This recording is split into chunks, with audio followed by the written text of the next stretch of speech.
how we end up, I think, finishing up in the region and with district mashups. I'm not going to pretend to know all the particulars on how that plays out, but I know that it carries some weight. And hey, I see some of our Franklin-Simpson Lady Cats showing up here, I believe, and what a huge win that they had last night, bringing home a walk-off win on senior night. That's going to be a topic that we'll discuss here momentarily. But, hey, I do want to talk about the major walk-off win that Wildcats had on Tuesday night. What was a rain-delayed lightning game. Wildcats came back in after about an hour or so and got the win here on this new turf field. Previous years, we were playing on dirt and grass. We wouldn't have been able to have done that. So this field already paying off and paying dividends for your Wildcats as they won in a walk-off 1-0 win against their biggest rival, the Logan County Cougars. And, anytime they beat Logan County, it's a big deal. These kids love beating Logan County. What a tremendous win that was. It's always a good time to see the Wildcats beat the Cougars. It's a cat fight we actually like watching. So what a big-time win that was. Hey, let's talk about these starting lineups here tonight as the visiting Barren County Trojans are going to be in the all-black uniforms here this evening. It's a good night for wearing all black because it's not too hot, not too cold, so might as well absorb some of that 72-degree sunlight while we've got it. And they've got yellow letters and numerals, a little bit of that burgundy in there. It's kind of a la USC, meaning University of Southern California, given those kind of vibes as far as the uniform goes. And hey, I like it. I'm always about the black uniforms. I enjoy them, and we'll talk about them a bit more here in just a moment. Leading off for that is shortstop Jackson Vincent. He's hitting .420 on the year, followed up by center fielder Colton Wilson, who's hitting .391 on the season. Then it's going to be Jackson Pierce playing second base. He hits .365. And then to clean up, it's going to be first baseman Gavin Coffey. He's a .378 hitter with 3 home runs on the season, so certainly some home run power. Followed up by third baseman Cameron Crawford, who hits .280 on the year. Followed up by the pitcher for tonight. He's going to be taking the bump, Skylar Potter. Skylar Potter, he has pitched 36 2/3 innings with a 3.05 ERA. He's got 39 strikeouts and 13 walks is all. So a nice 3-to-1 ratio on the season, and he's also hitting .232 and showing off some home run power of his own with 3 home runs. Followed up by the designated hitter Bryce Thompson hitting .240. Then Dylan Pointer is going to be in the 8th spot. Pointer is hitting .364 on the year, followed by left fielder Landon Ulls, who's hitting an even .250. Now, your Franklin-Simpson Wildcats. Leading off is going to be playing shortstop tonight, Liam Heinze. Heinze's hitting .333 on the season. And then outside of his usual shortstop spot is going to be pitching tonight Brady Delk, the senior. Will be on Monday night. The lone senior playing for these Wildcats has pitched 37 1/3 innings. He's got a 1.88 ERA. He's got 30 strikeouts to only 6 walks. That is big-time pitching from your senior. He's also hitting .368 on the year with 3 home runs. Now, designated hitter Jackson Gassett hitting .304 on the season. Then Carson Kelly, your right fielder, is hitting .338. First baseman Owen Lockley now hitting .329, followed up by Hendrik Blankenberg out in left field hitting .393 on the season, still carrying a fantastic average. Then Holton Turner hitting .271, who had a huge grand slam in the top of the first inning last night at Bowling Green. That thing was lifted sky high, nearly straightaway center field across the big monster out in center field at Bowling Green High School. What a tremendous shot that was. That was huge for that young man, his confidence, and he continues to raise his batting average up to .271 now. Hot bat. Kind of reminds me of last season. The more he got to play, the hotter that bat got. Look forward to watching what he does here as we near the end of the regular season and make our way towards the postseason. Then Braylon Turner is going to be out in center field. He's hitting just below the Mendoza line, followed up by Adam Lamoran, who's going to be second baseman, also hitting just below the Mendoza line, with Nash Ballou catching but not in the hitting lineup here this evening. As I've said once, it is a beautiful day here, Franklin-Simpson. It is kind of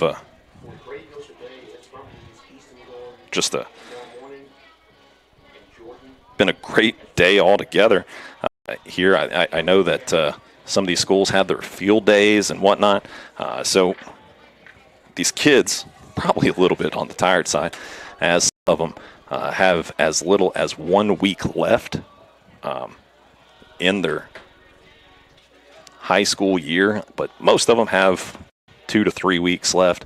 I believe Bowling Green schools have just 1 week left. So as we do here in the state of Kentucky, the high school baseball and softball matchups will continue on into the summer days for a lot of these kids. We've had the coaches meeting at home plate. They've talked to their respective umpires.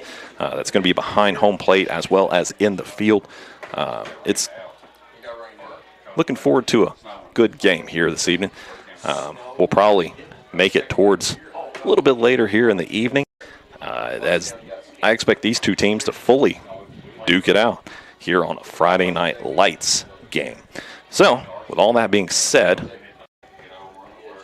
we're just kind of hanging out at the moment, waiting to see how this one is going to play out as we get ready to go through our starting lineups. But I said it a moment ago that I wanted to talk more about last night over at the Franklin-Simpson Lady Cats softball complex. What a huge time that was. We honored senior number 8, Chloe Smith, and we honored senior number 6, Lily Ferguson. And turned out that Lily Ferguson got to score that winning run after the junior second baseman, Addison Shelton, put together a hit there in the bottom of the 9th extra innings against the Bowling Green Purples. What a huge hit that was out into right field when the Lady Cats bats hadn't really been all that hot all evening. Scored 4 runs in the bottom of the 5th to tie it up when they were down 4-0. And really the story of that game to me was in fact Piper West. Piper West is only a 7th grader, though, out there on senior night. Probably 13 years old, playing against 18-year-olds. And really and truly making her mark on a Franklin-Simpson Lady Cats softball field. So congratulations to her, playing well beyond her years at this point already. As you can hear, Mr. Kirby getting over here, getting started with your Wildcat starting lineups. We don't have any more Little League teams or anything like that going on out here at the field as we near the end of the season. And I do want to say thank you to all those Little League teams that came out here and was able to run out on the field for these starting lineups and whatnot and experience what their future is going to be. Now, with all that being said, we're going to take a break just before we get started here with the national anthem, and we'll come back right after it's over. I appreciate you joining us, whether it's on 92.3 FM on your radio dial, our app, our website, or if you're listening on Franklin-Simpson Channel 9. Appreciate you guys so much. I'm Schuler. We'll come back and be ready for my 2 favorite words in all of sports, which are play ball, live on 90.3 WFKN. We ask you now to direct your attention to center field, and if you are able, please stand and remove your hats. And as a veteran, you can render a salute to the American flag as we play our national anthem.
Your umpires for tonight's ball game, Mr. Sid and Mr. Mark Pro.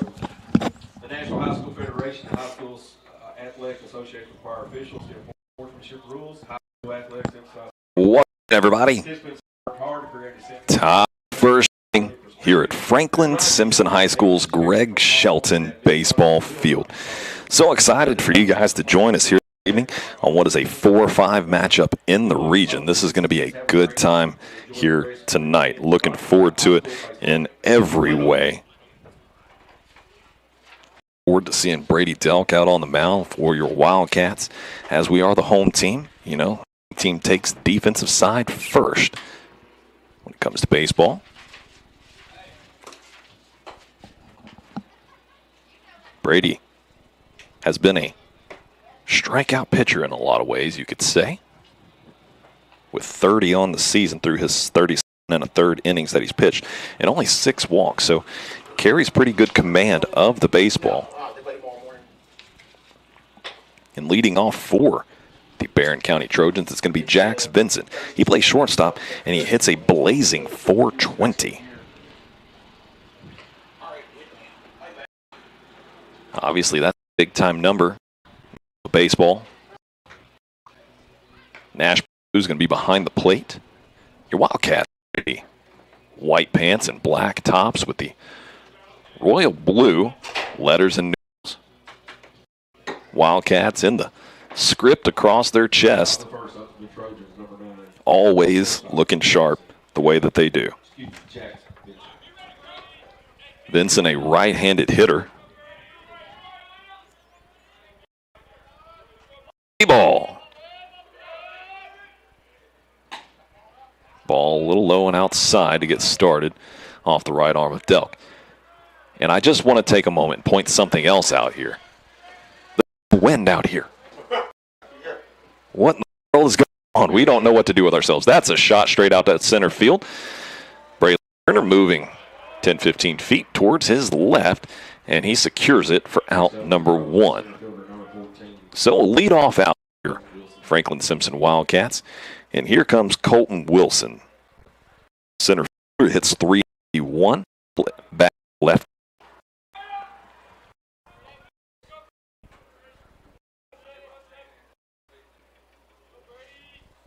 Delk with a windup, and here's the pitch.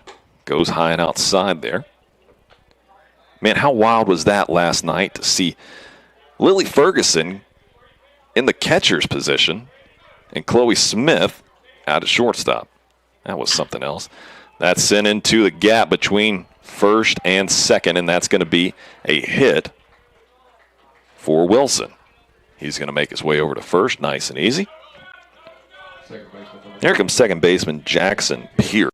Pierce is a .365 hitter. Bats righty.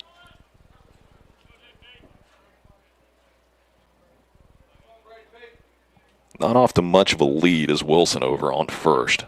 Just kind of average, but from the stretch now is Delk. That's in there for a strike. Came off speed with one.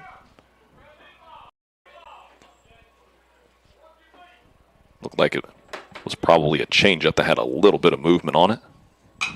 Popped up foul. Nope, that's going to be, still remain foul over by first base. And it would have been a fair ball, actually. Owen Lockley tracking and squeezes it for out number 2. Against the number 3 hitter. Now here comes the cleanup. Plays first base. Gavin Coffey now with home run power. 378 with home runs on the season.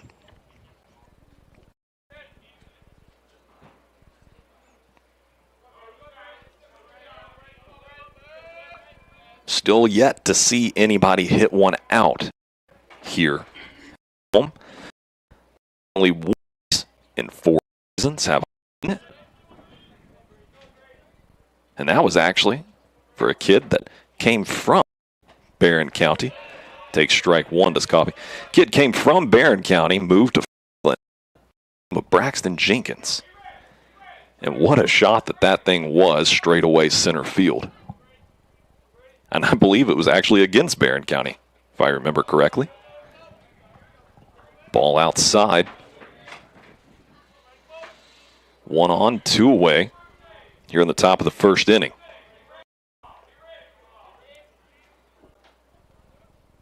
Here's the pitch.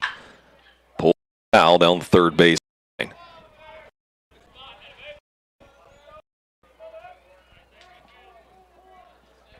Now moves to 1-2, and Delk gets ahead a little bit.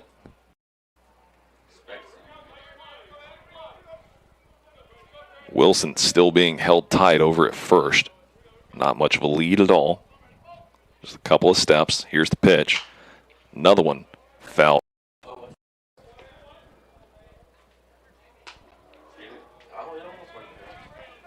Foul ball. Something else that I've not seen in 4 years. Not even happened once. Seen a broken window. Just as these homes and cars are to us here at Greg Shelton Field. Popped up, calling everybody away as Owen Lockley saying, I got it. It's almost right on top of first base. He squeezed out number 3. Fantastic job to get 2 out of those 3 outs on pop flies. Now we'll see if your Wildcats can get the bats warmed up when they come back into the batter's box live on 92.3 WFK.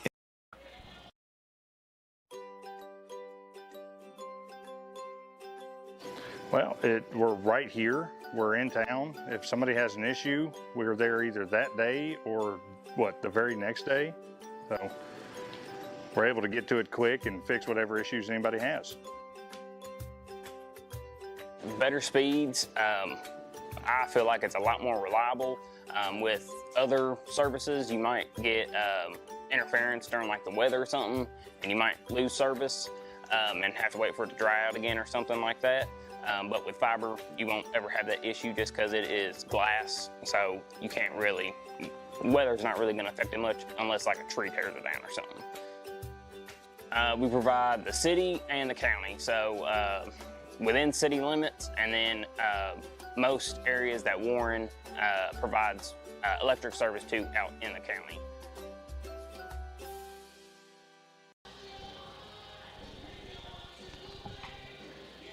Heading into the bottom of the first inning. Your Wildcats getting their first opportunity to come up to bat here at home tonight. What may turn into a Friday Night Lights game, but right now we're sitting here soaking up some good old vitamin D in the sunlight. They held the visiting Barren County Trojans to 1 hit and no scores. There at the top of the first. I'm Cody Schuler. Thank you for joining us back in studio. I've got Lyric producing for us. Thank you for pushing all the buttons to make this thing go off nicely. And leading off for the Wildcats is going to be tonight's shortstop, Liam Heinze. As Brady Delk is pitching and not in his usual shortstop position. Liam typically shifts over, and we see Adam Lamoran move into the second baseman position whenever Liam moves over. And Brady is unavailable to play. Expect to see Liam probably take over that position out there, which not only has Brady been the quarterback of the football team last couple of years, but he's also kind of the quarterback of the defense out there. As Heinze gets set to take on Skylar Potter, pitching for the Barren County Trojans. Here's the pitch. It's in there, strike 1 down Main Street. Potter with 36 2/3 innings pitched, and he's got a 3.05 ERA. Pretty good numbers. Low and away. Ball 1-1-1 count now to the leadoff. 39 strikeouts, 13 walks. Wind up and the pitch. Swings through. Tailed off a little outside. Missed that one for strike 2. So Potter gets ahead in the count. Working quickly right here is Potter. Wasting no time really between pitches. Sent out to left field. Running underneath it is Ools. And Ools squeezes it for out number 1. Next up to bat, number 7, the pitcher, Brady Delk. Now here comes Brady Delk up to bat. Pitcher for your Wildcats, hitting .368 with 3 home runs on the season. That's how you know Brady spent some time in the weight room. Got 3 home runs on the year. Right-handed hitter. Takes ball 1 outside.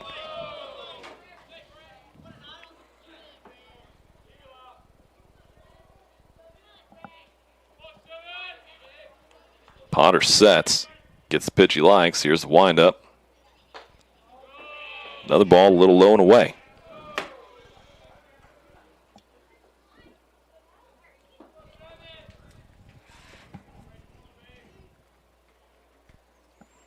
Here comes another one, and it's fouled off back into the backstop.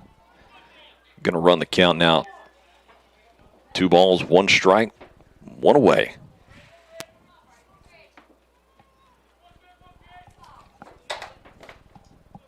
Certainly going to be curious to see where Brady ends up at next season for his college career. Takes ball 3 low.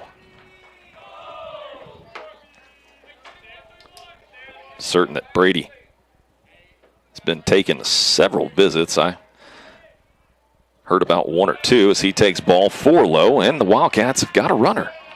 Here comes the designated hitter, Jackson Gass, up to bat. The DH, number 19, Jackson Gass. All gas, no brakes. Know what I mean? For you WWE fans out there. Courtesy runner for the Wildcats, number Going to keep it 100. 10, Easton Kelly. Easton Kelly coming on to run for Brady Delk.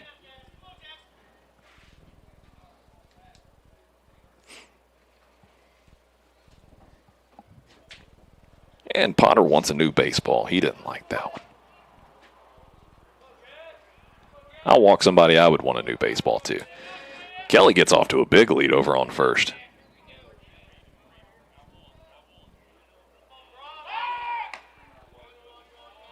Attempts the pickoff.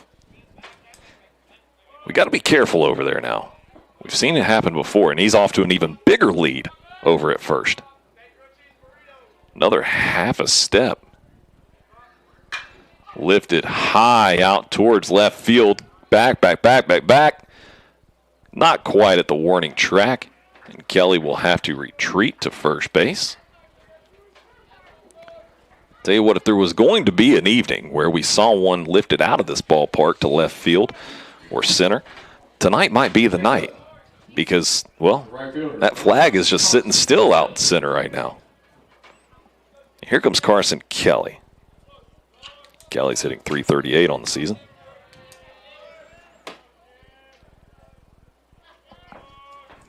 Runner goes. He's going to be safe by a mile. Loses his helmet. You can see the awkward slide there. He's obviously trying to.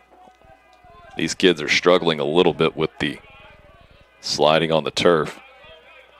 Still to this day.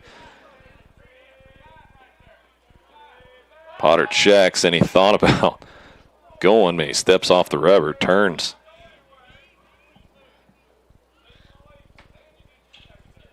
Does not throw it out to second. 0-1 count right now to Kelly. Kelly, a right-handed hitter. Here comes the pitch. Ball up in the zone. Ball 1. 1-0 is the count.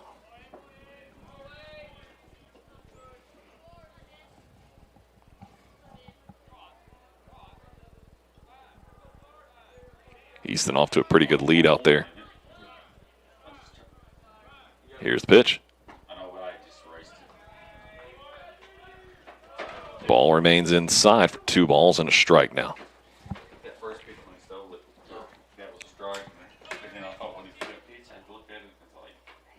Now I've talked enough about the wind, and sure enough, here it picks up. A little bit of a gust. Left to right field. Here's the pitch. Ball inside for 3 balls and a strike, which you've heard me. If you've listened to our broadcast at all, this is what you call a hitter's count. When the pitcher tends to give them something to look at, have an opportunity to put one out in play.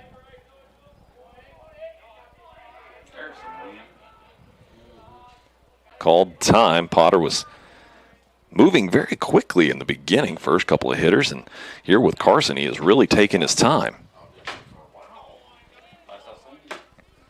Runner on second, 2 away, 3-1 count to the cleanup, Carson Kelly. Here's the pitch. Called strike. Not a bad looking pitch there from Potter.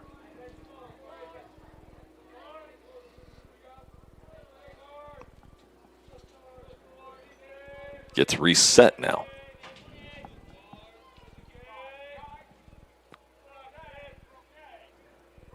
Here it comes. That's a chopper towards third. And Kelly with plenty of speed. And he muffs it. He just holds on to it. Does Crawford, the third baseman. Does not throw it down.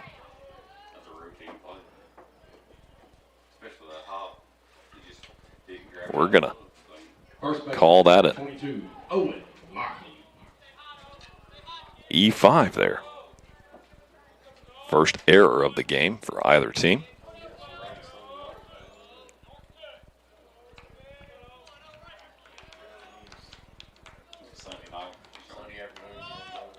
So now the Wildcats got runners on first and second with Owen Lockley up to bat. Stops and turns, does Potter. Potter appears to be out of sorts now all of a sudden. Even though he's still yet to give up a hit, just a walk and an error. Wildcats have 2 on. Here's the pitch. Going to go outside. Catcher, Wygant. Freshman behind the plate. Wyatt? Oh, okay.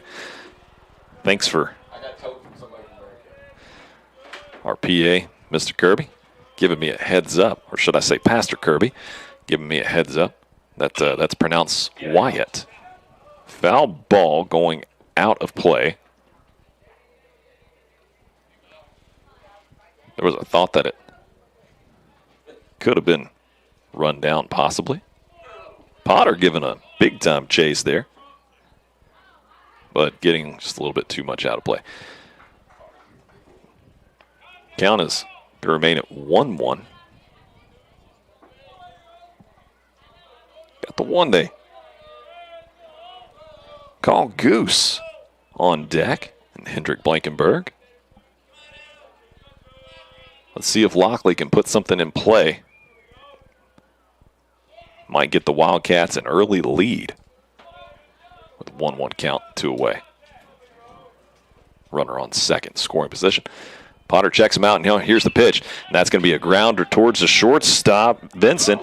Vincent trips. Wow. That's going to be another error. What a wild defensive start here for the Trojans. You saw it at third base where Crawford just couldn't get the ball out of his glove to throw it over to first to get the last out. And then right there you see Vincent just kind of trip over his own feet. You wonder if the turf, I don't know what they have at Barren County, is possibly affecting the Trojans now. Here's the pitch to Blankenberg. Blankenberg hitting .393 right now, playing left field. Hitting a really nice average. Worked his way into the starting lineup early in the season. That's a chopper, going to be foul. Down third base line. Coach Will Height's got it. He's going to send it over to Potter. Potter appears to be happy with it. Count is now 1-1 with 2 away. Bases loaded. Ducks on the pond, you might say. See if we can bring 1 or 2 of them home here, Goose. Swings through strike 2. Came off speed that time, did Potter. A little out in front of it was Blankenberg. Count now runs 1-2.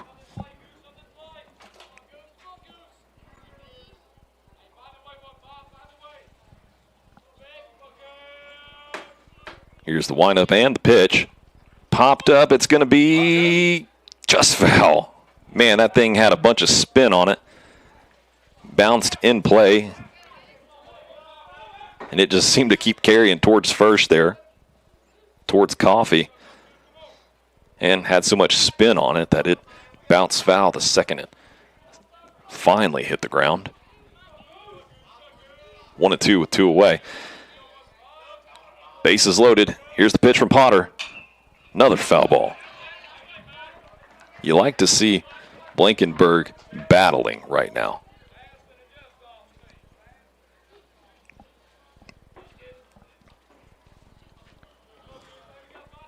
Blankenberg, a name that's kind of synonymous with Wildcats athletics right now. Got 2 of them on the baseball team. Hester, starting pitcher for the Lady Cats softball team, pulled another one foul down the left field line. Keep swinging, Bubba. That's all I got to say. Keep fighting. More often than not, you see a hitter end up winning this battle. Speaking that into fruition. Goose in a little bit tighter on the plate right now, it looks like. Here's the pitch. And it hits him in the shoulder. That's smart.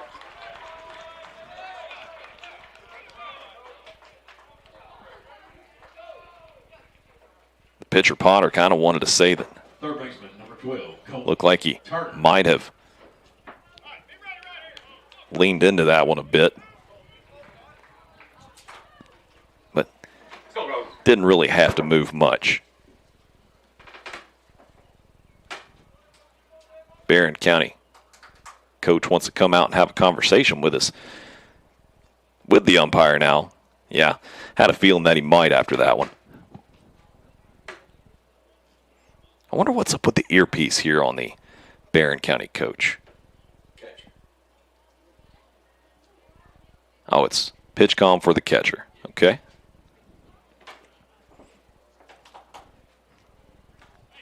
I love that they do that.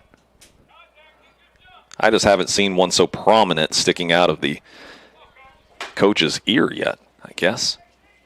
Now here comes Colton Turner up to the plate with your Wildcats now leading 1-0. Base is still loaded after Goose was hit by a pitch. He had a grand slam last night in the top of the first inning. Let's see if he might be able to show off some of that 3-run home run power here in the bottom of the first inning at home. He's hitting .271. Average keeps creeping up. Got 3 home runs himself on the year. Plays the hot corner, third base. Let's see if the junior can sit back on something and bring a couple more Wildcats home. Oh, tried to check swing, and he went. A little bit of high heat there in the zone from Potter.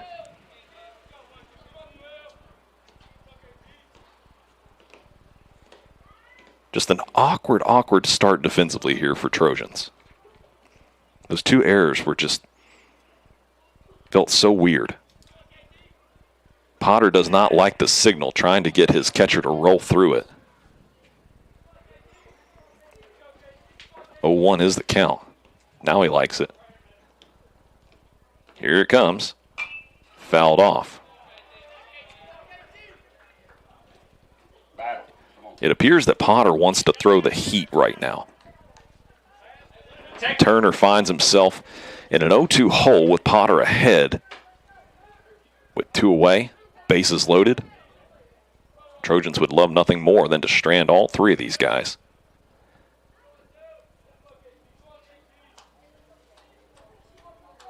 Now he's got the signal he likes. Here it comes. Hammered right at the second baseman, Pierce, and he catches it. I mean, that was an absolute laser beam.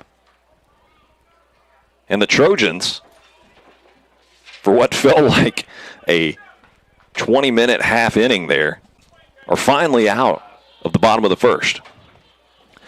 Now, I'm going to do something that I don't typically do. I'm going to stay with you here early in this one between the innings. Why? Well, ladies and gentlemen, that's because it's a big-time weekend, meaning that it's Mother's Day weekend.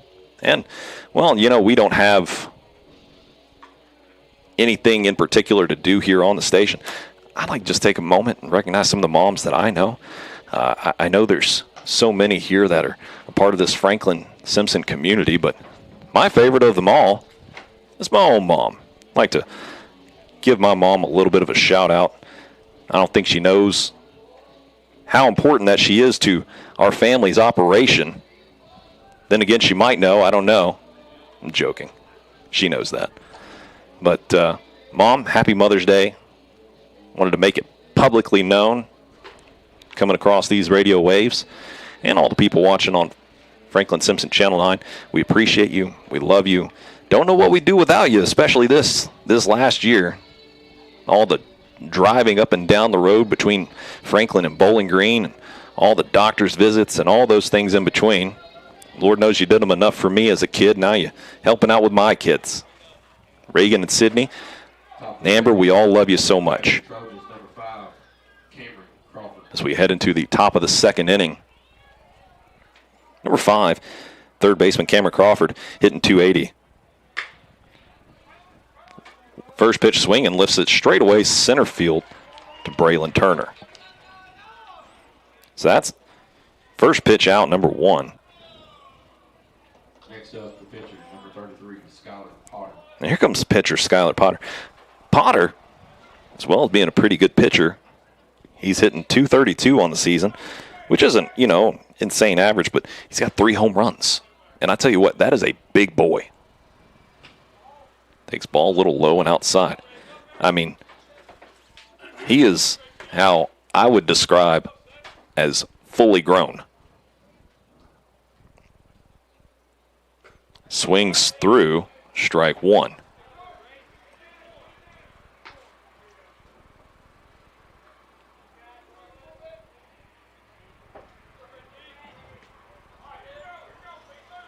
Here's the pitch.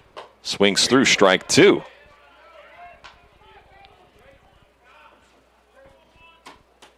Those last 2 swings, he just kind of olayed at it, though. Wasn't really locked in.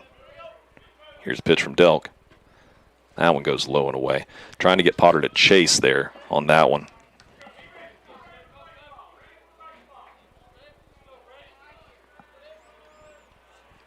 Delk likes that one. Wind up. Pitch. Ring up one for Delk. Strike 3 looking. His first strikeout here of the game. DH for the Trojans, number 4, Bryce Thompson. Now here comes Bryce Thompson, the designated hitter, hitting .240. DHing for the catcher, Braden Wyatt. Swings through, strike 1. That's something that we've seen the Trojans do here, is do some first pitch swinging. Here's the pitch, ball high. So now with 2 away, nobody on here at the top of the second. Wildcats got a 1-0 early lead here. Ball outside. Makes count 2-1. Wildcats looking pretty good so far here. Foul tips one off. Brady Delk in particular looking pretty good here, which, I mean, he usually does in his visits out on the mound, but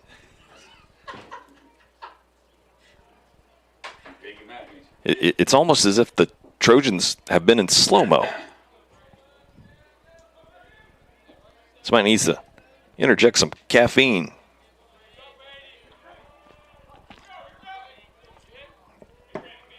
Wind up in the pitch from Delk. Sent out to second is Lamoran going to get it. Fantastic one-hopper play, and he sends it over to Lockley for out number 3. Great jump on that one. Lamoran showing off some athleticism out there at second. And your Wildcats are going to head into the dugout, where Braylon Turner is going to lead it off for us here in the bottom of the second inning. We're going to take a quick break. We'll be right back with you live on 92.3. So as far as preventative maintenance, to keep outages at a minimum, one thing that we do is pole inspections. So we'll drive across the system, we'll dig out around the bottoms of the pole, see if there's anything rotten, we'll check the pole's integrity in general. So as you can see now, we're changing out some wire on some poles that we have recently changed out. As they age, they start to crack or rot at the bottom, so we try to stay ahead of those types of outages. Probably the neatest part of working here. So working in the community that I live in and grew up in, There's a lot of satisfaction that comes from that.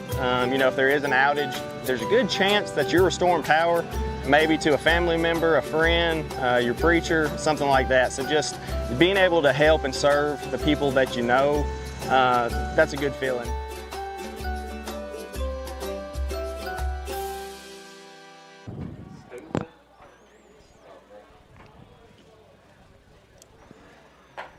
Heading into the bottom of the second inning, your Wildcats got a 1-0 lead.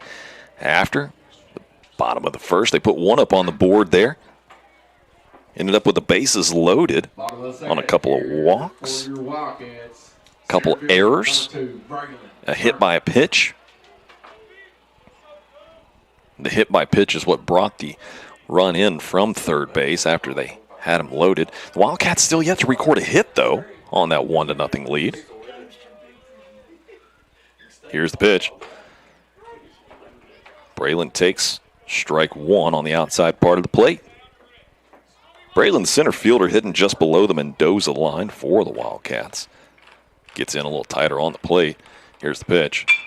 That's a chopper over towards second to Pierce. Pierce fields it cleanly, sends it over to Coffee at first for out number one. When a player is hitting the way that Braylon is, having a little bit of time with his bat, I love to see it when they put the bat on the ball like that, swinging through. I'll take that right there any day over watching pitches go by. Lamoran up to bat now. Lamoran playing second base as Brady Delk being your starting pitcher that moves Heinze from second to short. Takes ball one. Ball high. Ball for ball two. Adam in that third out there to in the top of the second. Made a really nice athletic play out there on second base. Record that third out. Here's the pitch. Takes ball three outside. Going to be taken all the way here. Looking at a 3-0 count.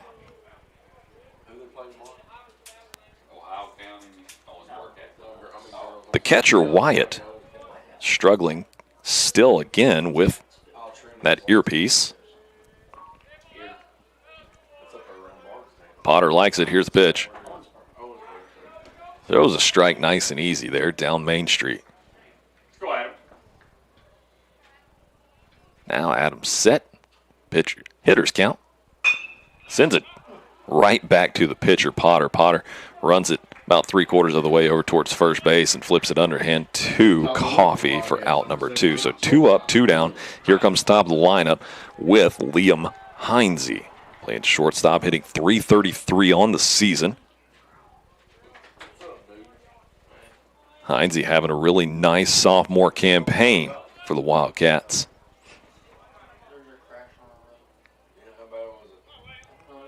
Sets up in the back of the batter's box here.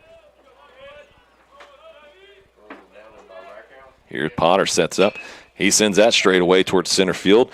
Tracking it down, though, is Wilson, and he squeezes it for out number 3. So a 3 up, 3 down inning for the Wildcats here in the bottom of the second. And we're going to move on to the top of the third, and the Trojans are going to have another crack at it when we return live on 92.3 WFKN. My favorite thing about working here is getting to serve the community and help people with their electric and their fiber internet. We're local, so we live and work right here in Franklin, so taking care of our neighbors isn't just business, it's personal. Fiber means faster, more reliable internet for work, school, and entertainment without lag or buffering. It's more than power and fiber, it's about peace of mind. We're not just an electric company, we're neighbors. Just running his mouth when you don't need. Ready to see the world without the stress of planning? At Picture This Travel, we specialize in creating unforgettable travel experiences, tailored just for you. And now we're excited to launch Franklin-Simpson Alumni Travel. Imagine exploring incredible destinations across the globe, side by side with fellow FSHS graduates. Travel together, make new memories, and celebrate the Wildcat spirit worldwide. For more information, follow me, Julie Walters with Picture This Travel on Facebook. Heading into the top of the third inning now. Wildcats still holding tightly onto that 1-0 lead. They recorded there in the bottom of the first. Barren County Trojans, at last, bottom of the second inning, got 3 up, 3 down, getting themselves back on track. Here comes Dylan Pointer, the right fielder, who's hitting .364 on the season, a real nice average. Tell you what, top to bottom here for the 9 hitters that the Barren County Trojans takes ball 1. They all hit for a pretty nice average. I mean, the pitcher Potter hits .232, and he rips one towards short, and Hines, he pumps it a couple of times and then throws it over to Lockley, ensuring his grip before he turned it loose, and that's out number 1 for the Wildcats. Making routine plays look routine. That right there is a big-time deal for these Wildcats in order to make those simple plays just look like they should. And here comes Landon Uhls, hitting .250. Takes strike 1 from Brady Delk.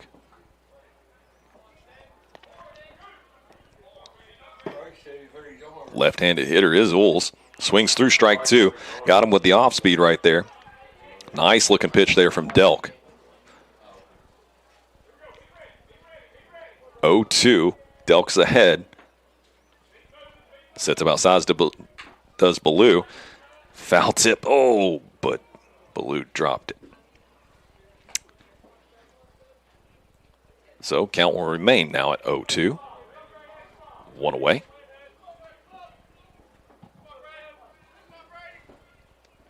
Here's the pitch.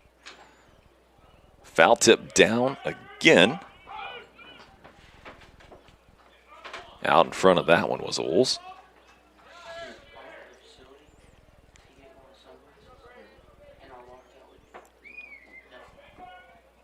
Here's the pitch. Sent out shallow right, left center field, calling everybody away is Blankenberg. Braylon Turner could have been there as well. Blankenberg squeezes it for out number 2. There comes shortstop Jax Vincent. Vincent hits it for a really high average at .420. Right-handed hitter.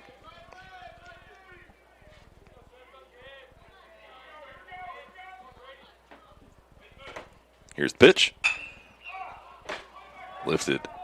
Going to be foul, too far foul. Lockley gave chase. Unable to get there, though. You get so close once you hit that dirt to that cinder block wall out there that you start really watching, paying attention to those steps as you're running full speed towards it. And I don't blame him for slowing up. 0-1 to Vincent. Here's the pitch. Trying to frame it there was Ballou, but it was a little bit off the plate outside. Counts 1-1. Here's the pitch. Swings through at the high heat. Strike 2.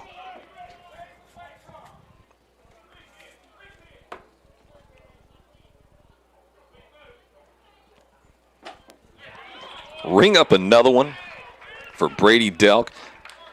Strike 3. His second strikeout of the game. And your Wildcats are out of the top of the third, just like that.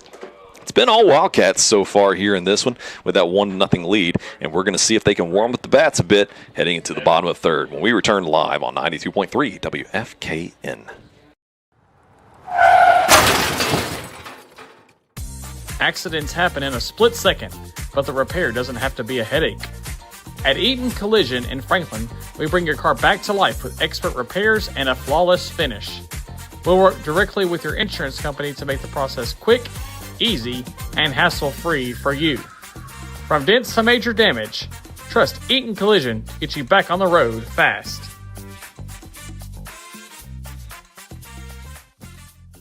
Franklin Funeral Home, we have first-hand experience on how difficult it can be for families when a loved one is lost and no arrangements have been made beforehand. Give us a call and we'll make an appointment to discuss your final wishes while no emotions are involved and there is plenty of time.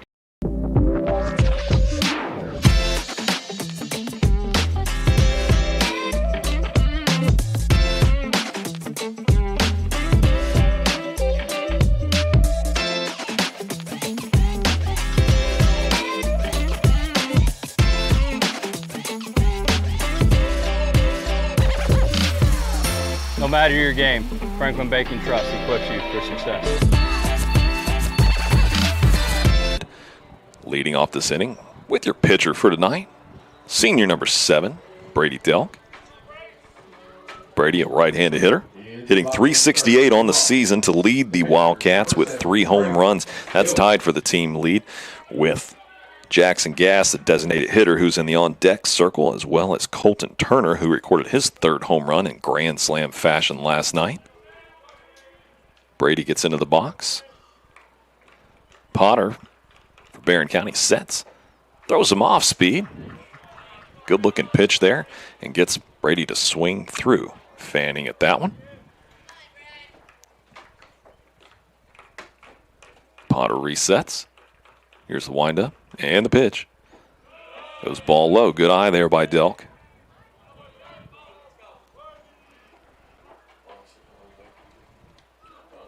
Weather does not get much better than what it is right now out here. Sun shining down on you.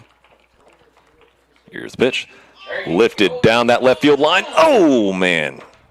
Foul by about 2 feet. That would have been at minimum a double. Left fielder Ools had a pretty good jump on it, but would have most definitely been an easy stand-up double. Counts now 1-2. Let's see if put it in fair play now. Here's the pitch. Low and too far outside. Count goes.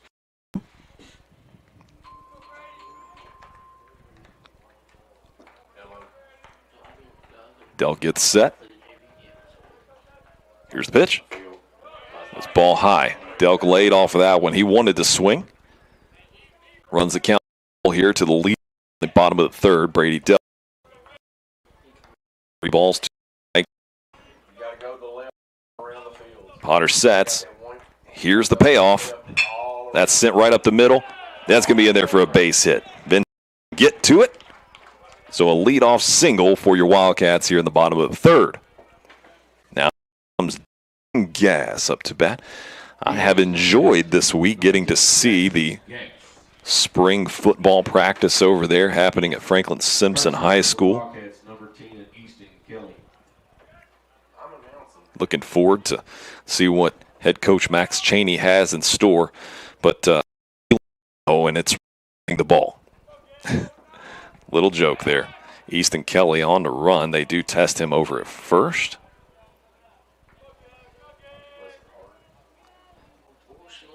Gets back off to an okay lead over there. Potter sets, checks the runner. Here's the pitch. Curveball goes through there. That's a really nice curveball off the right arm of Potter. Gass stood up a little bit thinking that it might even hit him. But it actually stays put. A couple of electric motorcycles just went by. And, man, those things sounded wild. Here's the pitch from Potter. Almost looked like a pitch out as that went high and outside. Wyatt just stood up with that one and caught it.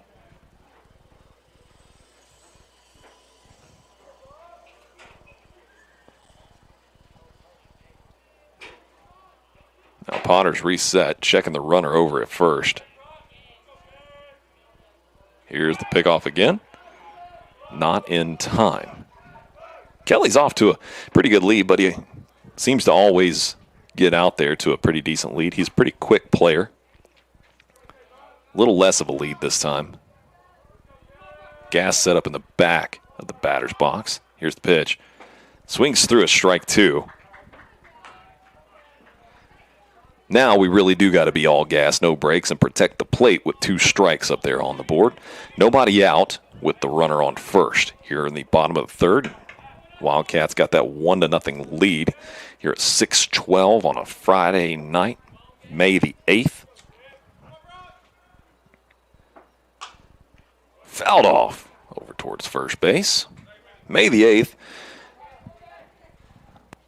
Birthday to one of my best friends in the world.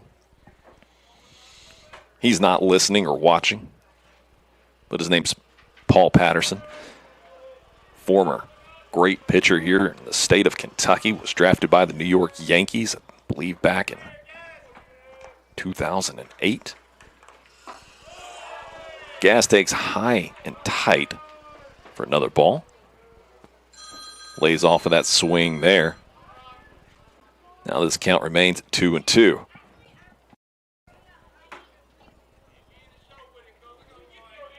Gas 0 for 1. Kelly out to a pretty decent lead at first. Here's the pitch. It goes, swings through. The throw is not in time. Down to second. Almost had to strike him out, throw him out, but Easton showing off down in time. It was a good throw there by Wyatt, the catcher. As well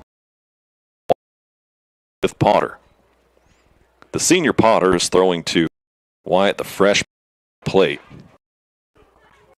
It has had very few hitting attempts this season.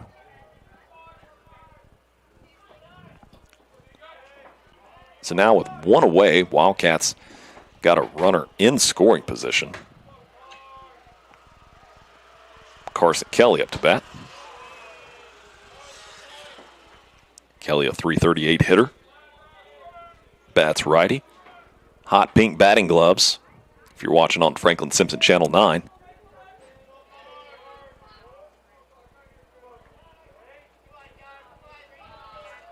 Potter sets now. 1-0 is the count with 1 away. Turned and thought about throwing it back to second. Trying to keep Kelly honest back there. Owen Lockley in the on-deck circle for the Wildcats. Gorgeous day like this just makes me appreciate this field even that much more. It just looks so nice out here. This is a first-class establishment. Lifted out towards right field. Is it going to get down? Pointer's going to have it fall right in front of him. Easton Kelly is going to be held up at first. Pointer shows off a pretty good arm from right. Took it off the hop. Easton would have had a pretty good chance there to have made it, but Pointer took his time about throwing it in, waiting to see what he was, in fact, going to do at third. And whenever he held up, I think that he held himself up a little bit too. So now Wildcats got runners on the corners with 1 away, and Owen Lockley up to bat. Lockley, a first baseman, hitting .329 this season.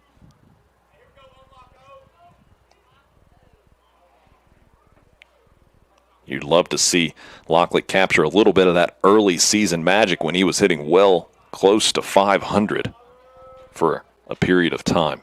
Here's the pitch. That's out into right field. That's going to be in there for a base hit. Kelly slides into second as Pointer throws at it. And Wildcats now got a 2-0 lead off the RBI single from Owen Lockley. Great hit there. Stayed in Easton Kelly from third base. And here comes Hendrick Blankenberg up to bat again, bringing that .393 average with him. He was hit by a pitch in the bottom of the first to score the first run of the game for the Wildcats. Takes ball 1 low and away. Colton Turner on deck.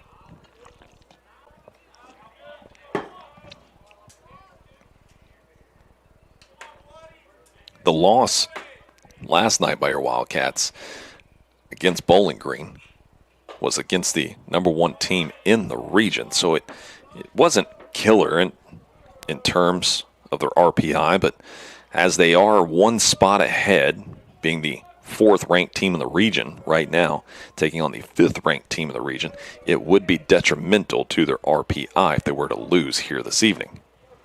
But currently leading 2-0. And Blankenberg gets plunked again. That's going to run the bases loaded. And another opportunity for Colton Turner to come up to bat with the bases juiced. He did it last night. Boy, I'd sure love to see it. I'm telling you right now, if this kid sends one deep, I might just lose my marbles. Might just lose my marbles. I mean, felt like I nearly lost them last night when Addie Shelton sent that shot out to right field to send in Lily Ferguson on a game-winning walk-off hit. I could really see it get after it. As we're having a mound visit, that's why we're kind of waiting. Head coach of the Trojans. Talking with Potter. You see the other players standing around Potter talking to him. And he's calling in the left fielder, Ools. I wonder, as he's calling Ools in, I am curious if we will in fact see the pitching change. And if we are, then I might have to take a little break. The left fielder, Pointer, going out to right field.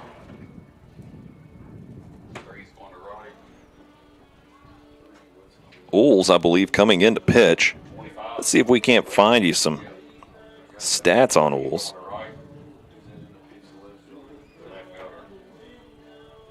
As I'm pulling it up. Landon Ools, a senior. Plenty of pitching experience. He's appeared in 11 games, only 4 of them as a starter, so he's got some relief pitching experience. Bats and throws lefty. Thrown 29 and a third innings total.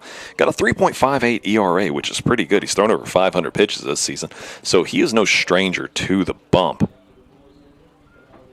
Pulling Potter here, you know, around the midway point. 3 for 33. Thank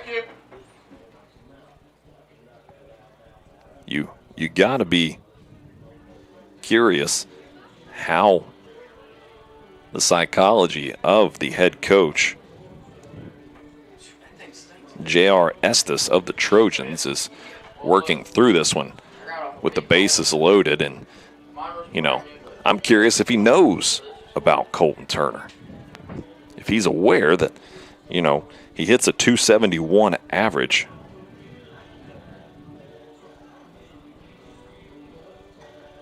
But Colton, last I checked, was second on the team in RBIs. Now he's number 1 on the team in RBIs with 22 on the season. After that grand slam last night, I lifted him up certainly to being the top RBI hitter. So, the most dangerous hitter for the Wildcats in terms of runs batted in. With ducks on the pond, he wants to bring them home.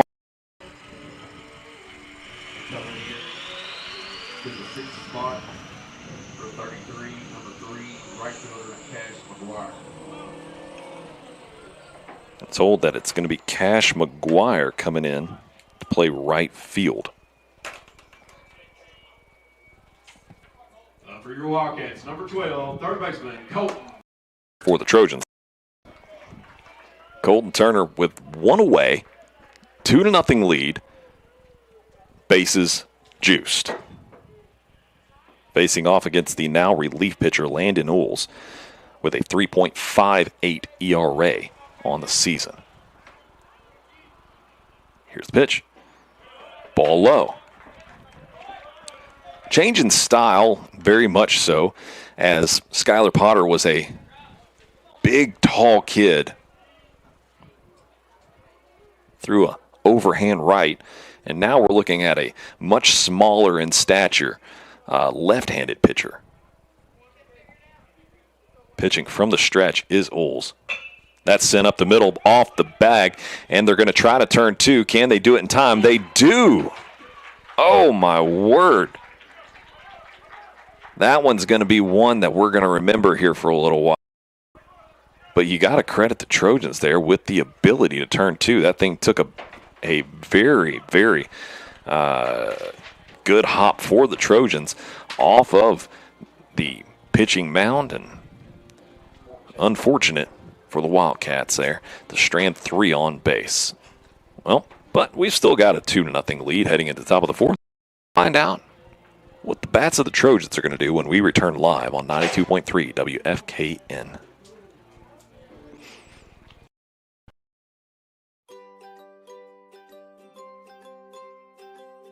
Well, we're right here. We're in town. If somebody has an issue, we're there either that day or the very next day.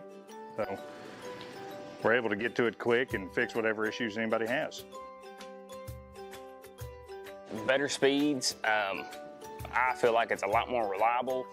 With other services, you might get interference during like the weather or something, and you might lose service and have to wait for it to dry out again or something like that. But with fiber, you won't ever have that issue just because it is glass, so you can't really, weather's not really going to affect it much unless like a tree tears it down or something. We provide the city and the county, so within city limits, and then most areas that Warren provides electric service to out in the county. And we're joined by one of the most well-known people here in the community, Mr. Tim Schlosser up in the booth. There you go. Strike the center field. Sends a base hit out to left field. Goose takes it off the one hopper and sends it in. So a leadoff single here for the Trojans in the top of the fourth inning. Second baseman, number 22, Jackson Pierce. Now here comes second baseman Jackson Pierce. Pierce hits .365 on the season. Right-handed hitter. Only the second hit given up by Brady so far here this evening in the top of the fourth inning.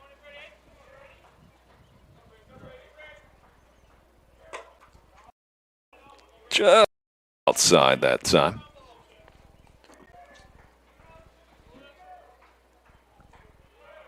Sun's starting to get lower out there in the west.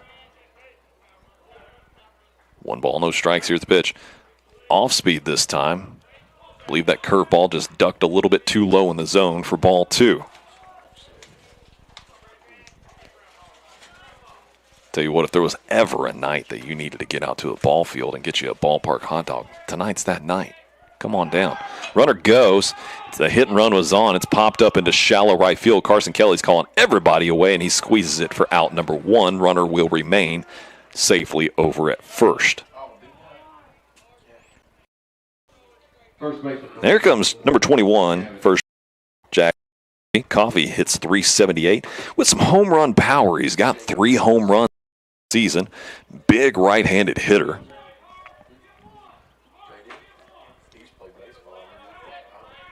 Stands upright in the batter's box with rips one between short and third.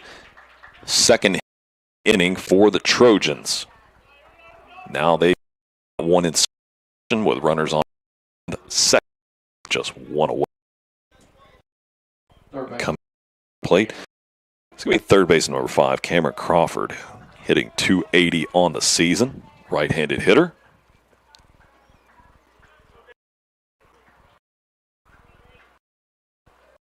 Pitch. Through over the top of that one for strike 1. Nice looking pitch there.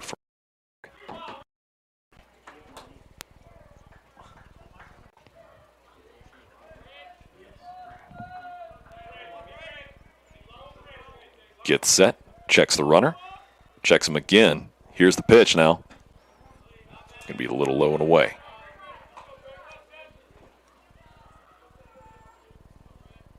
Brady now over 40 pitches here in the top of the fourth inning. Be in the top of the fourth inning, just hit over 40. Popped up high and shallow. Calling everybody away is Lamarand, just beyond second base. Squeeze it for out number 2. Right fielder number 3, Cash McGuire. Now here comes the now right fielder.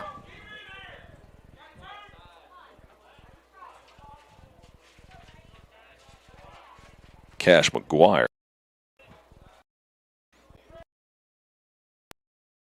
Cash McGuire's stats, but he's up high and tight in the batter's pitch. I feel that looks dangerous. It's going to fall in. That's a fair ball. That's going to score 1 run. Second run is going to hold third. Cash McGuire comes on in relief here after they move some guys around. McGuire, a junior, hitting .242 on the season. Steps in and delivers first pitch swinging. There's a designated hitter, Bryce Thompson, hitting .240. Steps in with 2 outs and runners on the corners. Wildcats clinging to a 2-1 lead. That's going to be trouble. Yep, finds its way between first and second base, and another run scores to tie it up at 2 apiece here in the top of the fourth. The Trojans, who were essentially asleep at the wheel here to get things started tonight, have come out in the top of the fourth and really got their bats working. Recorded, I believe that's their 4th hit of the inning, and 2 runs have scored. Foul ball.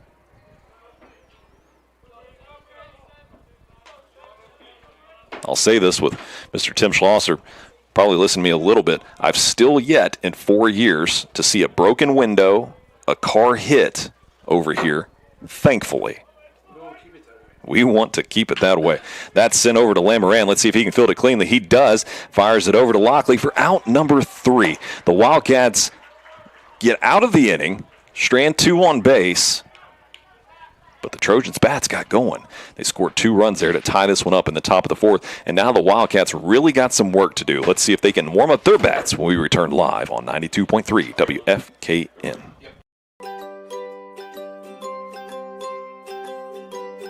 So as far as preventative maintenance, to keep outages at a minimum, one thing that we do is pole inspections. So we'll drive across the system, we'll dig out around the bottoms of the pole, see if there's anything rotten, we'll check the pole's integrity in general.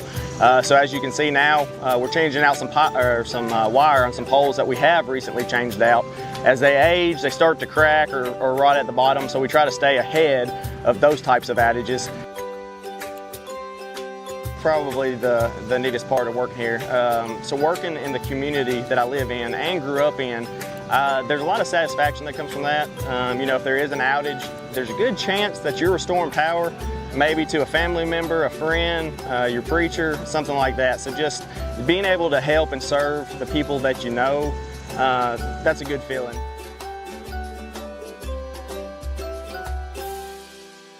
Over there and remain inside the whole time if you need to, but you don't ever do it. It's easier just to walk across the little breeze around. Heading into the bottom of the fourth inning, Wildcats got to get to work now in the batter's box. Lead off, I believe, is going to be Braylon Turner, hitting just below the Mendoza line. Center fielder's a right-handed hitter. Barren County come back. Got their bats moving, recorded 4 hits and 2 runs there to tie it up. And now we got some work to do. As Braylon makes his way towards the batter's box. Braylon, I have said it before, I'll say it again. He is what an old-timer would describe as lanky. That is a long, lanky young man. Number 2, center fielder, Braylon Turner. Lamarand on deck. along Lemoran, top of the line, Heinze.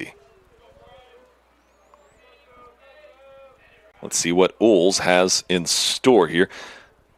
Man, that's what you call a 12-6 curveball if I've ever seen one. The bottom fell out of that thing. In there for a strike, though. Wind up and the pitch from Oles. Ripped foul down the left field line. Believe that one bounced out of play even. He got a lot of the barrel on that one, just out in front of it a little bit. I would have loved to have seen him straighten that thing out.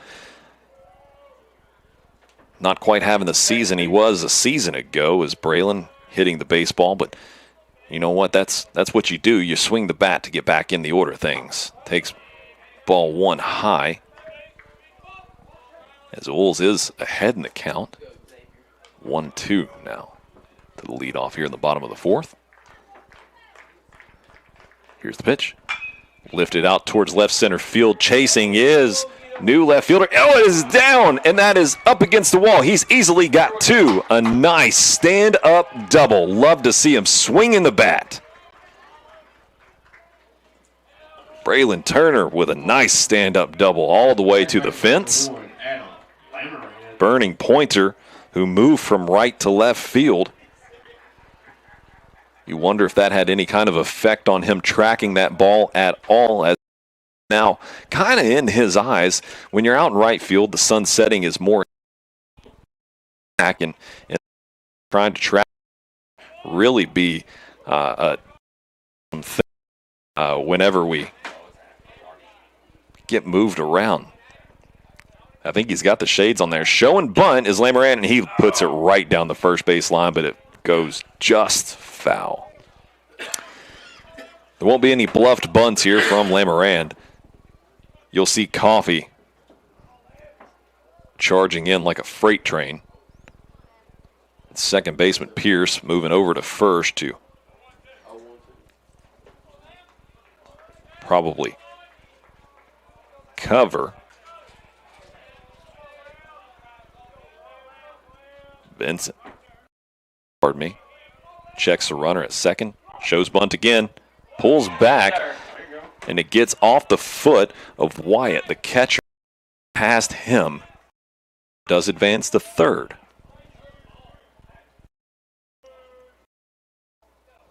Wyatt, the catcher. I apologize for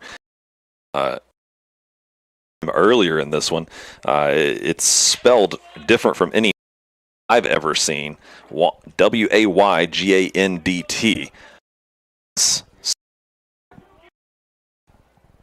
Lifts one out towards right field. Runner will be tagging, and he takes off. Going to be a play at the plate. Maybe. Oh, no, he stops and goes back to third. Pretty good toss in there from right field by McGuire.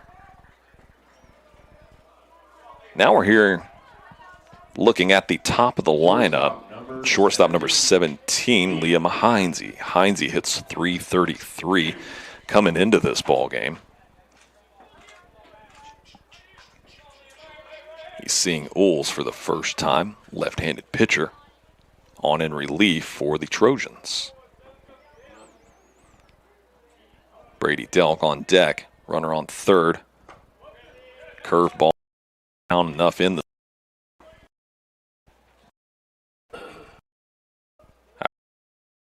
Oles, that curveball, it really, but lot. One of the better ones I've seen from a lefty here. This goes to. Hey, that's a for a pitcher to really have the ability to do is be able to throw a slow hooking curveball like that and then come right back with some heat. Keeps hitters on their toes. 3. Let's see if Heinze might. Probably. I'd imagine he's going to be taken all the way, but one away, runner on third for the Wildcats in this 2-2 bottom of the. Owen inside. And Oles has his first with Brady Delk coming up to bat. Looking at Coach Will Height. signal. Brady has a pre-hitting ritual. If you ever watch on Channel 9, he walks in and he turns at the back of the batter's box and he makes that back towards the front of the box. Single time. I've grown so used to seeing it now that I talk about it, but I'm behind. Very similar. Runners. Oh, Delk on. And he's going to be moving over to first baseman now. It's the third hit by pitch we've seen here tonight.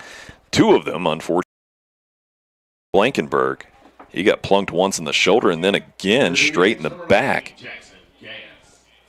Delk takes one off the hands, and for his Easton Kelly come in and run for him. And the Wildcats, yet again, for the third time in this game in just 4 innings, have the bases loaded. Only got 4 to show for it. And here's Jackson Gass. Takes ball. Curveball broke too much that time. Wyatt wants to talk it over with his pitcher now. Sure they got signals correct, I would imagine. Sometimes when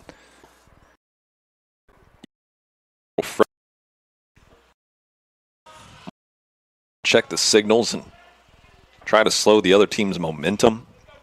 Anything you can do to offset that. Wind up, pitch. Ripped out to right center field. That's going to score 1 run. 2 runs. Easton Kelly is charging home. Going to be a play at the plate. He's going to slide in there. A 3-run double. Jackson Gass comes through in the clutch. And now for the 3rd time that they load,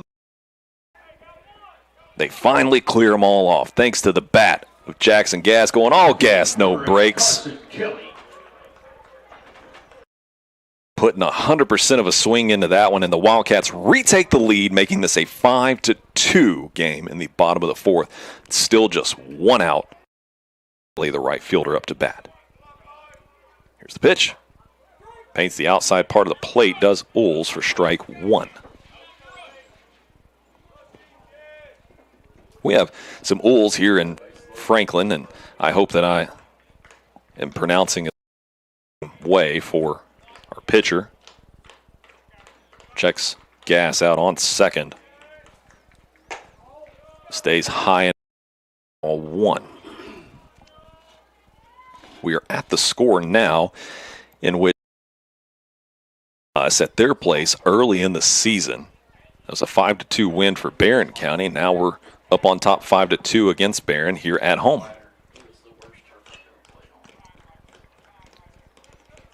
Here's the pitch. Foul back into the net. Going to make this a count to Kelly.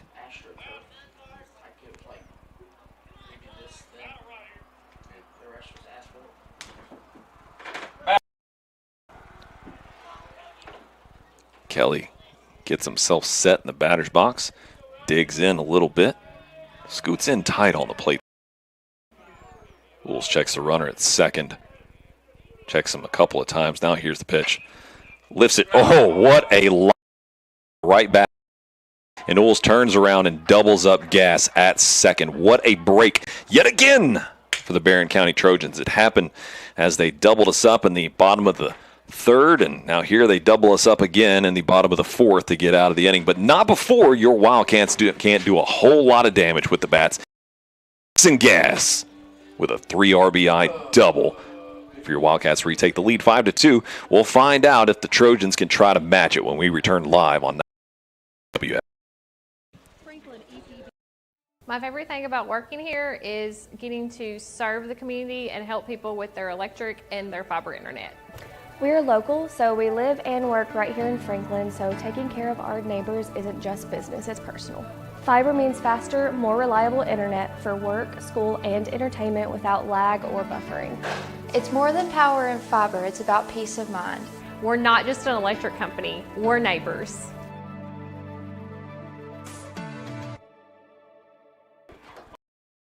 And Thursday.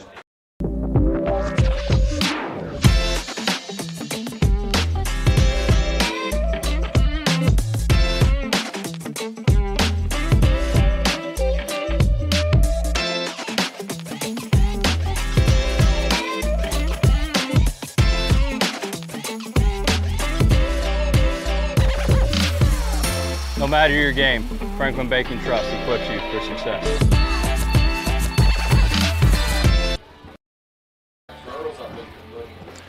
Heading into the top of the 5th inning, your Wildcats now on top yet again, leading 5-2, visiting Barren County Trojans. Trojans, I will say, man, I like those uniforms about the purples too, but first pitch swing and lifted into shallow center field. Braylon Turner runs underneath it. As the Trojans done some first pitch swinging. That was Dylan Pointer. Pardon me, Landon Oles. Jax Vincent, the shortstop. Wind up and the pitch. High and outside. 1.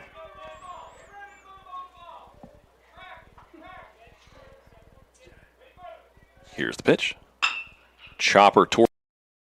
Turner's got it. Fires a heat-seeking missile over to first for out number 2. I mean, that thing came on a line. So 2 up, 2 down for the Wildcats here, making quick work. And now here comes center fielder Colton Wilson. Wilson, a .391 hitter on the year. Bats lefty. Here's the pitch. Ball high.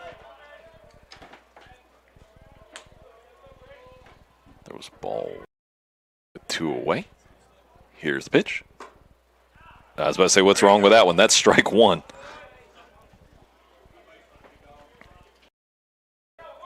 And hey, I'd love to just point something out to myself here while I'm talking to myself, like I do, 4 nights this week. Throws ball 2, low and inside. I've been very pleased so far with his plate. He's done a really fine job. Strike 2 catches the inside part of the plate. Because last night, good.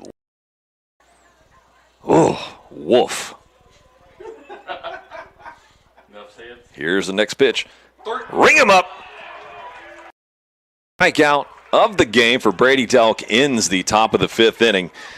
And your Wildcats are going to head back into their dugout to try to add to this fight for putting 3 up, 3 down. We'll see if they can do it when we return live on 92.3 WFKN.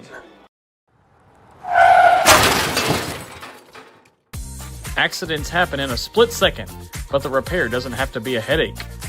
At Eaton Collision in Franklin, we bring your car back to life with expert repairs and a flawless finish. We'll work directly with your insurance company to make the process quick, easy, and hassle-free for you. From dents to major damage, trust Eaton Collision to get you back on the road fast.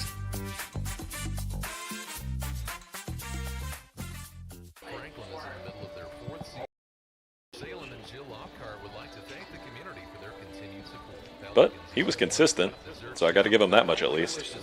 Yeah. Yeah.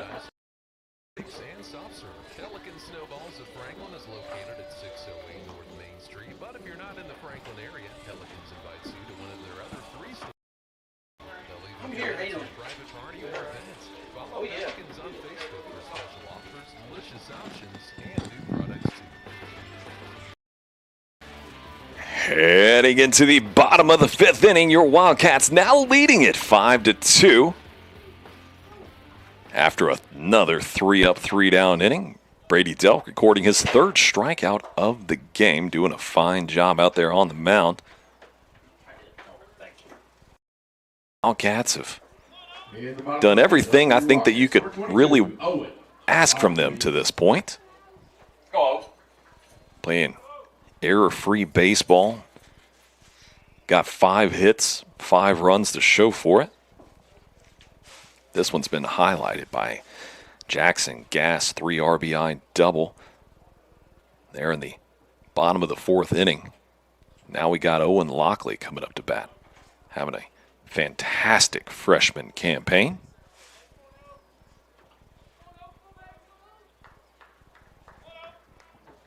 Hendrick Blankenberg in the on-deck circle. And after that, it'll be Colton Turner. Here comes the pitch. Curveball in there, strike 1. Oles really works that curveball.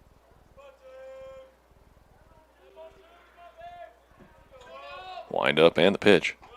Then comes with fastball, looked like had some movement on it. Low and inside for ball 1. Sun's starting to get a little lower out there. Curveball in there for ball strike 2. Pardon me. That was indeed a strike. And as we move more and more into warmer weather, we see that's sent out towards right field. Is it going to get down? And it does fall in front of McGuire. So a leadoff single from Owen Lockley to get the Wildcats yet another base runner. Now here comes Hendrick Blankenberg, who's been plunked twice in this one. If he gets hit again, I'm going to start believing that there's a conspiracy happening out there. You'd love to see him tattoo something out there after being hit twice. Get a little bit of get back. Lockley off to an okay lead over on first. Checking him is Oles. Here's the pitch. Ball high. Bringing some high heat there. Was Oles?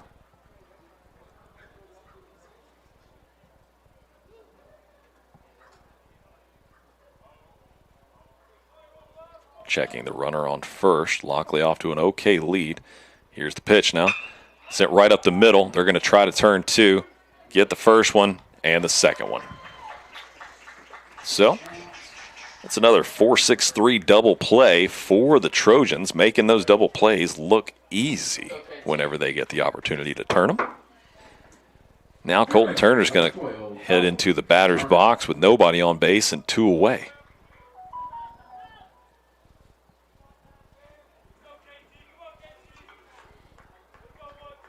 Wind up and the pitch. Catches the outside part of the plate for strike 1. That's a good pitch. Turner resets, digs in now. Curveball stays out of the zone. Braylon Turner, who had a big-time stand-up double into the wall, on deck in his last at-bat. Fouled off over the home dugout.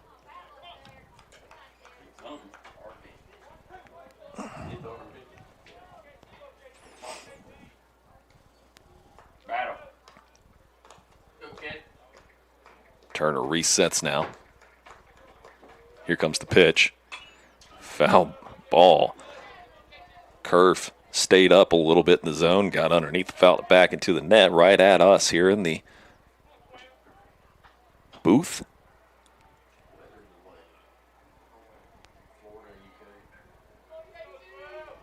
Digging in the back of the batter's box now. Wind up, pitch. Sent out to right field. Oh, and it carried just a hair too far right into McGuire's glove. And that's going to end it here in the bottom of the 5th inning. And Wildcats held scoreless here in the bottom of the 5th, but holding on to that 5-2 lead as we're on an eerily quiet evening here on a Friday night. We'll find out what the Trojans can do from the batter's box now when we return live on 92.3 WFKN.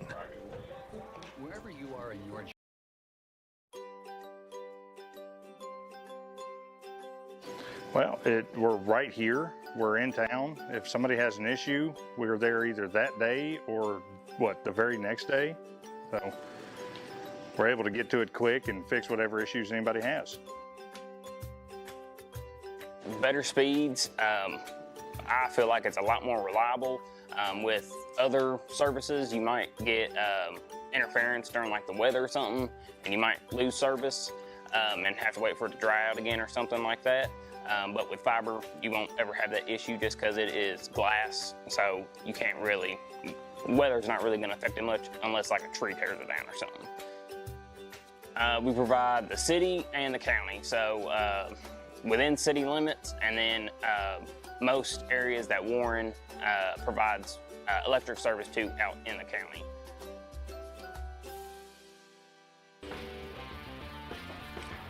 Top of the 6th inning. Here at Franklin-Simpson High School's Greg Shelton baseball field. Wildcats on top 5-2 against the visiting Barren County Trojans. Here in the top of the 6th, Jackson Price. Check that, Pierce.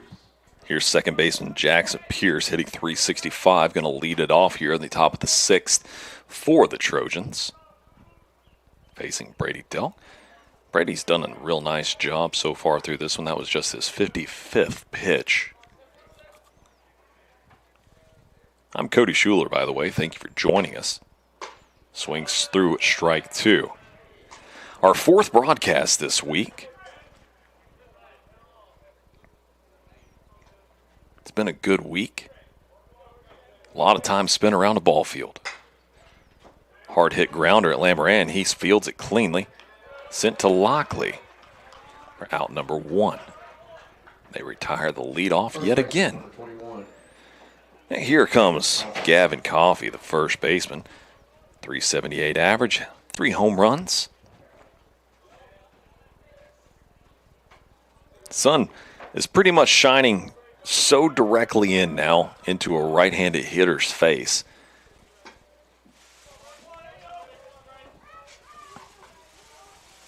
Delk throws ball 1.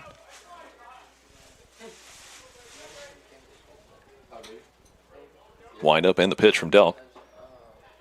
In there for strike 1.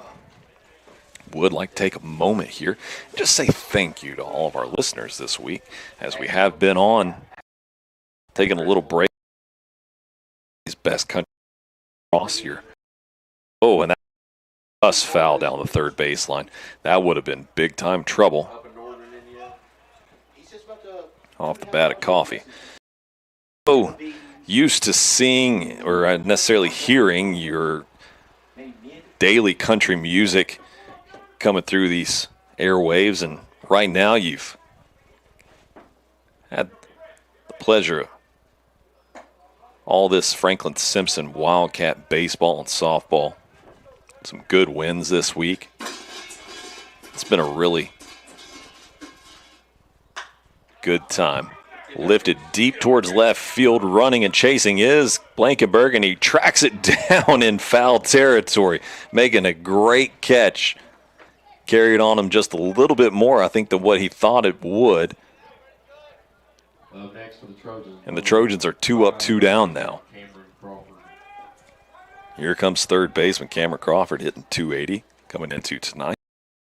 Right-handed hitter. Crawford with 2 away and nobody on. Takes strike 1.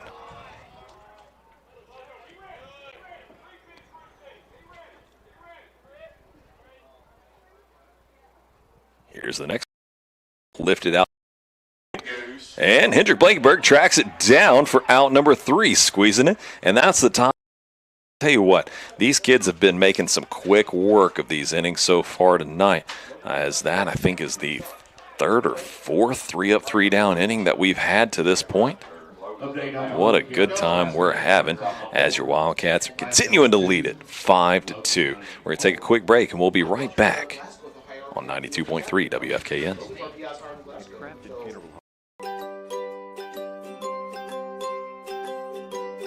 So as far as preventative maintenance, to keep outages at a minimum, one thing that we do is pole inspections. So we'll drive across the system, we'll dig out around the bottoms of the pole, see if there's anything rotten, we'll check the pole's integrity in general.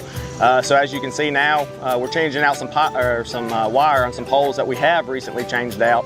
As they age, they start to crack or rot at the bottom, so we try to stay ahead of those types of outages.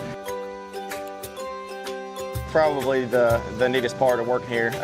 So working in the community that I live in and grew up in, there's a lot of satisfaction that comes from that. You know, if there is an outage, there's a good chance that you're restoring power, maybe to a family member, a friend, your preacher, something like that. So just being able to help and serve the people that you know, that's a good feeling.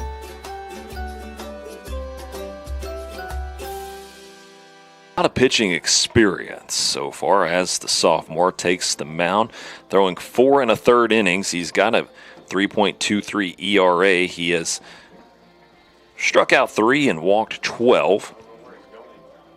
So we'll see how the sophomore fares against what's been pretty decent bats so far this evening for Franklin-Simpson Wildcats. Looks like a big, strong kid out there on the bump, throwing gas. And he's going to be facing off against Braylon Turner. Braylon Turner, who got things started there on that big 3-run inning in the bottom of the 4th for your Wildcats with a double into the fence. Adam Lemarand on deck. Sets up in the back of the batter's box, does Braylon. Here's the windup and the pitch. Goes way high and tight, nearly takes his head off for ball 1.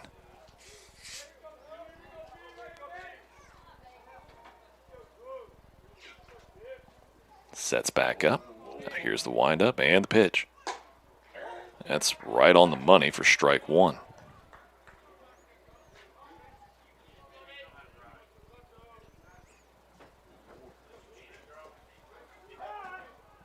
Timeout there for Turner.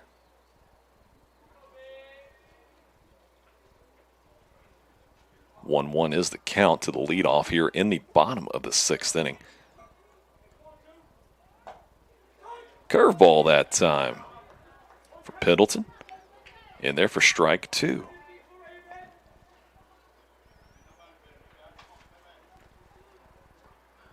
One ball, 2 strikes.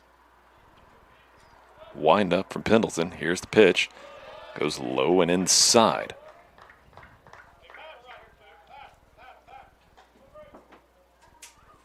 Two now is the count. We've only got 2 more games here at home next week. That'll be on Monday and Thursday. Nearing the end of this 2026 regular season. Swings through strike 3. A little high and outside there. And Corbin Barnes coming on. Looking back for the Wildcats, number 4, Corbin Barnes. Pinch hitting for Adam Lemarand. With 1 away, nobody on here.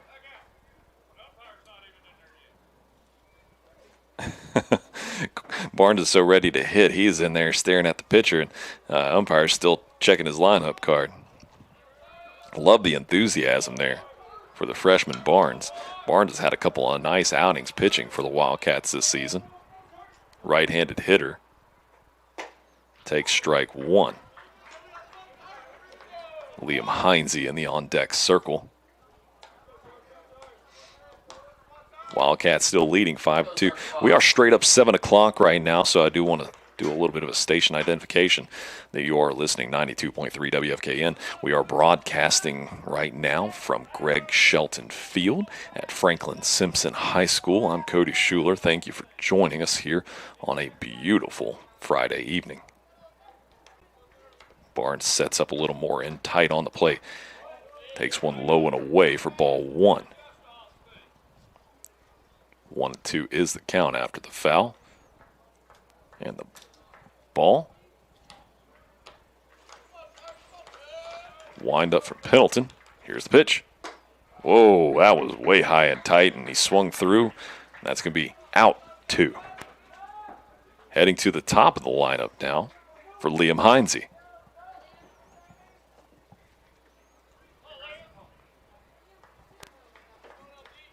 Delk, the senior pitcher, going to be on deck.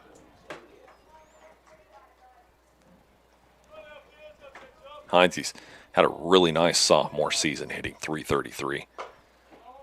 Takes the ball a little off the plate.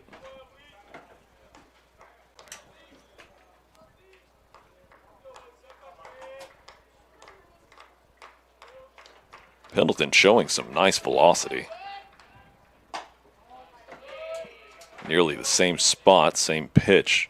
2-0 count now with 2 away and nobody on.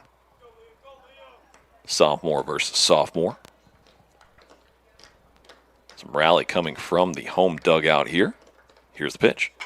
Fouled off. It's a good pitch to swing at. Need a little more bat on the ball. 2-1 is the count now. Here's the pitch. Goes outside for ball 3.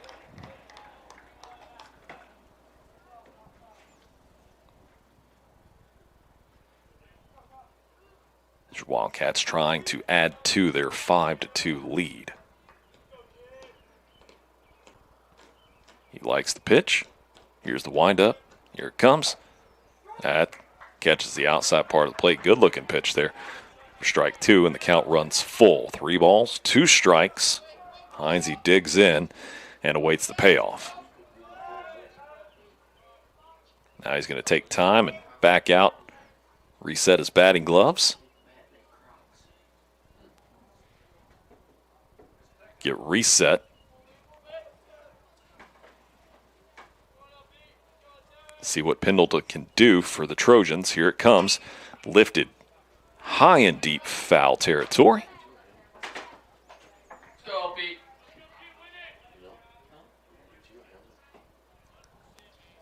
Really nice crowd here tonight for a Friday night baseball game. These are the ones that you love being out here, though. I mean, the weather being what it is doesn't get much better than this. Wind up and the pitch from Pendleton. Sent third baseman's going to carry it. Crawford sends it over to Coffey, and that's going to be a 3rd out here in the bottom of the 6th inning. So, Wildcats are now going to be 3 outs away from bringing home their 18th win of the season. Can they do it? We'll find out when we return live on 92.3 WFKN. Wondering why the McDonald's Big Arch is the most McDonald's burger yet? Let's start with the 2 juicy quarter-pound, 100% beef patties, layered with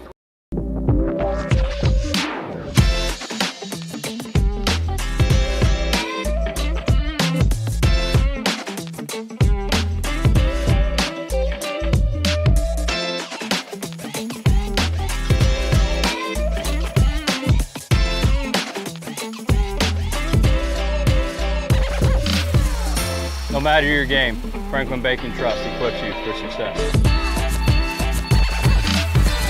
At Franklin Bank and Trust would like to send best wishes to all the Simpson County athletes this school year.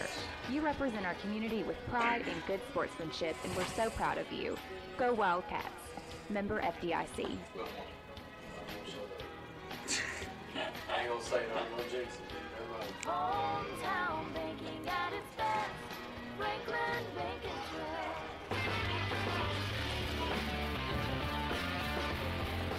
Now heading into the top of the 7th inning, your Wildcats 3 outs away from a 5-2 win. Let's see if they can capitalize here on what's a big moment for them. Try and finish off the visiting Barren County Trojans in the same fashion that they did at their home pretty early in the season. That's right, Barren County beat us 5-2 at their place. Oh. Was that a 5-2 win for us? As Cash McGuire lifts one deep to center field, Braylon Turner squeezes it for out number 1. Cash McGuire swung at 2 pitches, had 2 big hits there, but the first one landed in fair play. This time, not quite the case. DH, number 4, Price Thompson. Our scorekeeper here tonight is going to double check that for me, just because I've said it multiple times. I thought it was us in a 5-2 loss. But sure enough, it was a 5-2 win. Here's the pitch. popped up foul ball. Going to make us a 1-1 count now.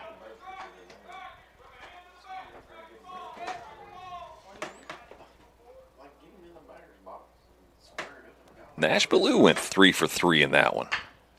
Just reach out there and taps that one. Liam Hines, he charges and fires over to Lockley for out number 2. All this time I was thinking that was a 5-2 loss for us. But you know what? You get too many things on your plate and you're doing too many things at once. That's what you do. You look at the score incorrectly. So my apologies to our Franklin-Simpson Wildcats. And our listeners as well. My bad. And here comes possible final out of this game.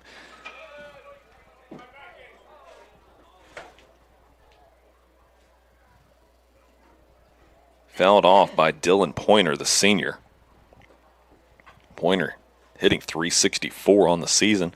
Moved from right to left field after a couple pitching changes.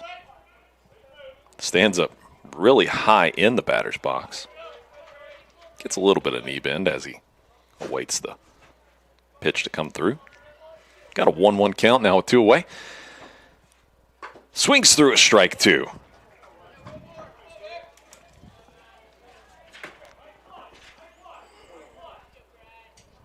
Pointer in tight.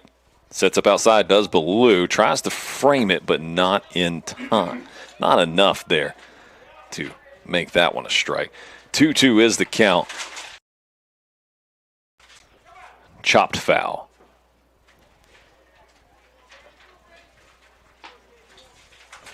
Ballou's done a job behind the plate so far tonight catching. Here's the pitch. Another foul ball. Pointer in there battling right now for the Trojans.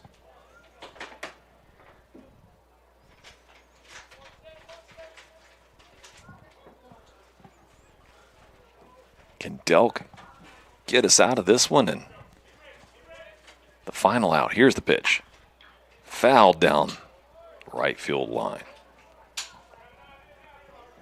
Pointer really battling this time. That is the 75th pitch of the evening for Brady Delk. Here's the next one. Ooh, curveball stays up in the zone just a little too much.